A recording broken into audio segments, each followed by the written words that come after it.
ano. O conteúdo que a gente vai trabalhar hoje vai ser a parte de tabela periódica. Eu sei que vocês já viram a parte de história da tabela periódica, não é o objetivo da aula de hoje. O objetivo da aula de hoje vai ser caracterizar e identificar os principais pontos da tabela periódica. Eu não sei se vocês já viram esses modelos de tabela aqui, ó. Só que esses modelos aqui não são aceitos pela IUPAC. E quem é a IUPAC? IUPAC é quem regulamenta as normas da química. O modelo de tabela periódica é parecido com esse daqui, ó. Acompanhe aí no livro de vocês na página 38. Na página 38 tem a tabela de vocês já atualizada para 2020. Só para a gente relembrar os principais pontos da tabela aqui, ó. A tabela periódica tem linhas verticais, que são grupos, e tem linhas horizontais, que são períodos. Verticais vai do 1 ao 18.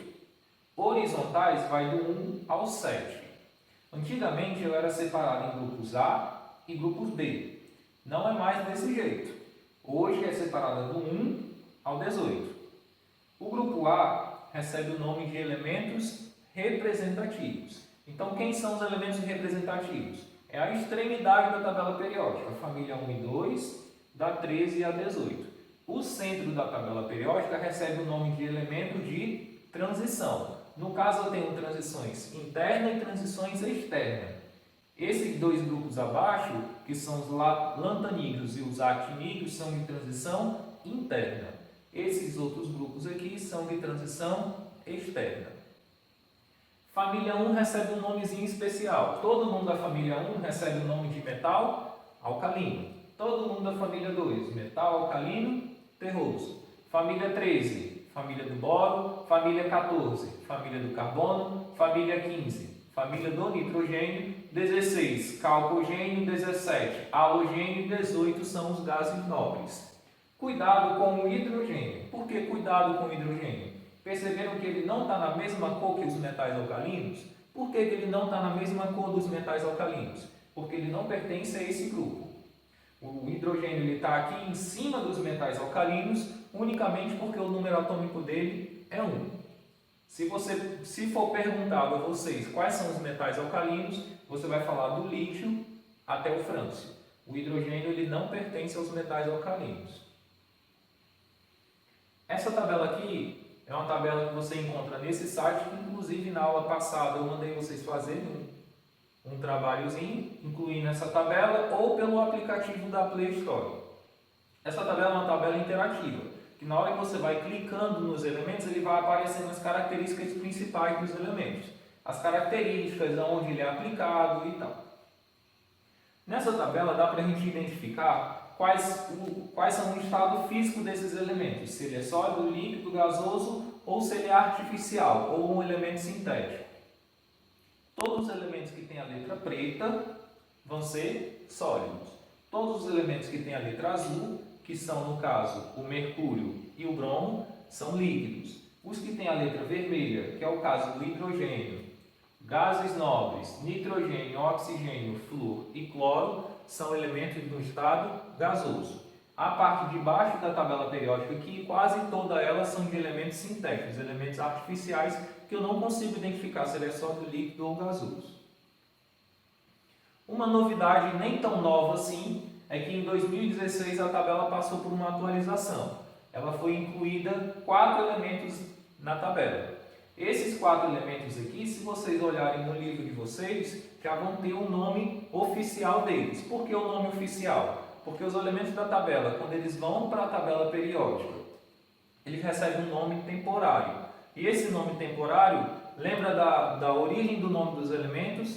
Os elementos eles sempre vêm ou do latim ou do grego. Esses elementos provisórios também seguem essa regra. Esse elemento aqui é o 113, então é 1, 1 e 3. Então, 1, 1 e 3.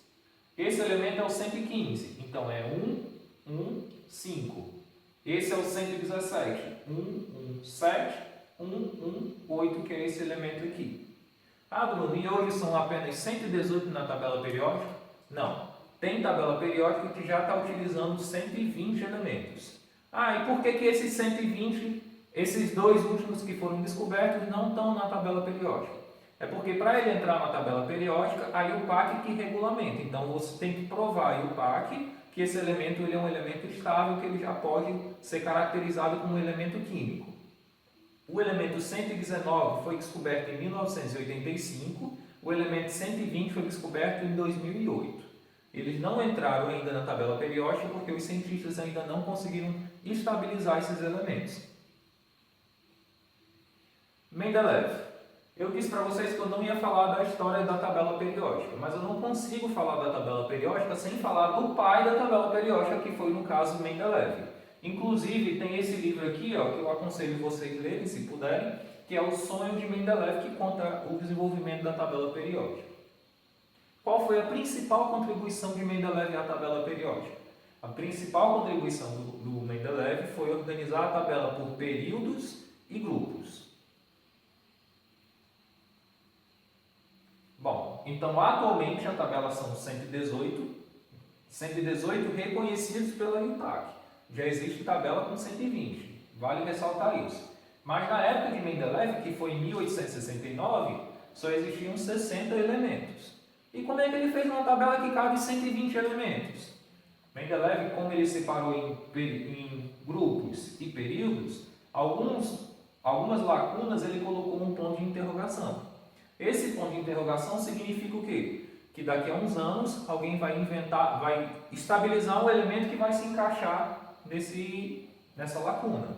Então a contribuição de Mendeleev novamente foi o quê? Separou em grupos e separou em períodos. E ele também deixou espaços vazios para que fossem descobertos novos elementos.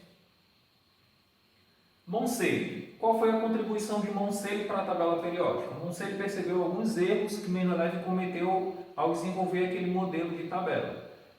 Mendeleev ele separou os elementos por ordem de massa atômica. Então ele pegou do 1 até o elemento 300 e pouco, que é o último elemento da tabela periódica. Então Monselli percebeu esse erro e trocou. Em vez de organizar a tabela por ordem crescente de massa atômica, ele passou a organizar ela por ordem crescente de número atômico, que é o que a gente utiliza até hoje.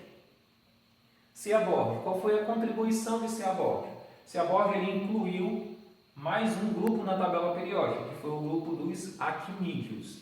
E essa inclusão de elementos da tabela periódica se deu porque o Seaborg ele conseguiu estabilizar o elemento de número 74 até o 102. Então ele conseguiu estabilizar 8 elementos na tabela periódica. Como ele conseguiu estabilizar esses outros, ele acrescentou um grupo na tabela periódica que são os actinídeos. Isso, inclusive, rendeu um prêmio Nobel para ele na época. A divisão da tabela. A tabela é separada em metais, semimetais e não metais. Bruno, mas a minha tabela do livro não tem essa divisão no meio. Isso, a tabela de vocês ela não está errada, ela está correta. A de vocês ela está atualizada.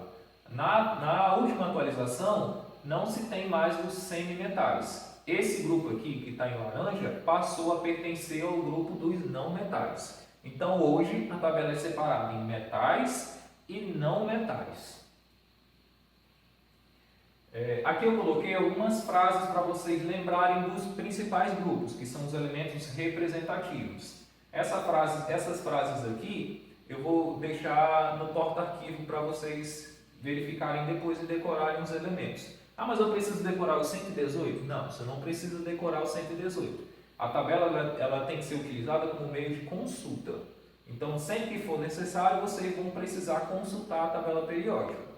Mas por que eu estou colocando isso aqui para você lembrar dos principais grupos? Porque, inclusive, na prova do Enem, não é incluída a tabela periódica. Como não é incluída, é interessante que você lembre dos principais grupos. A tabela periódica atual. Eu não sei se vocês vão conseguir, com esse QR Code aqui, acessar essa tabela periódica aqui. Mas se você colocar no Google tabela periódica 2020, você vai encontrar essa tabela aqui. Então, atualmente, como é que é desenvolvida a tabela periódica? Como é que ela é separada? Em grupos, do 1 ao 18. Não é separada mais em grupo A e grupo B.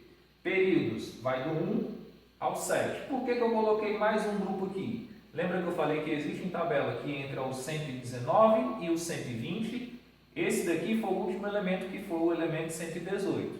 Então, o 119 vai se encaixar aqui, embaixo dos metais alcalinos, e o 120 vai se encaixar aqui, abaixo dos metais alcalinos terrosos.